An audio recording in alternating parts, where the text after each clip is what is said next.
And let me just comment on plans real quick. This is a huge pet peeve of mine. Like we just as an industry, we just took like old commission products that we used to sell back in the 90s, and we swapped them out for this product called a financial plan, right? And we charge a bunch of money for it, and it becomes an event, and we deliver it, and then we move on. And that's become, when I tell people to go see a financial planner, that's mainly what they tell me. There's three reasons they tell me they don't want to. One is they're going to ask me what my goals are, and they're going to have this false sense of precision. Like they're going to want to know what my utility bills are going to be 17 and a half years from now, right?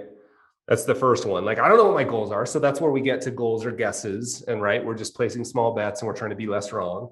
And then the next one is I've been through this financial planning process. It's a thing. I use it as a doorstop now, right? Like, because nobody ever goes back to it.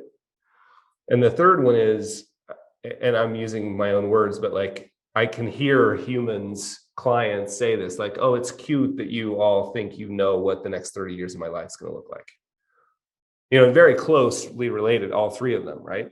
And the solution to that is just to be like, I call it reality-based financial planning. Like, what if we just accepted reality? That the entire point of planning is that it's a never-ending process. We just hired, like, I think it's probably 8 months ago now, a new financial planner named Christy, and she is unbelievable. And I came to the conclusion like 6 weeks ago, I don't know why this was a shock to me. Our plan's never going to be done.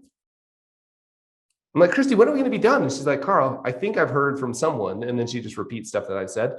So I'm like, our plan's never going to be done. It's just a constant process of narrowing in the potential range of outcomes. It's a constant process of being less wrong tomorrow, right? Like, and Kitsis and I argue about this all the time in a fun way.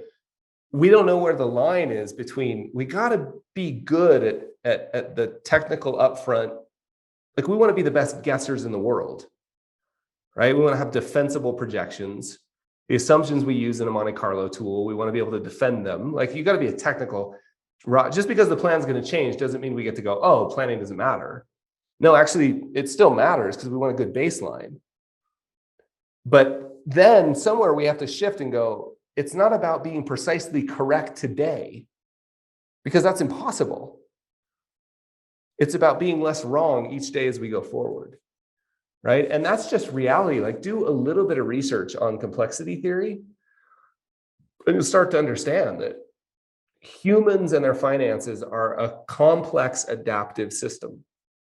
There is no way to navigate a complex adaptive system except to understand where you are today, take a micro action, incorporate new information, repeat.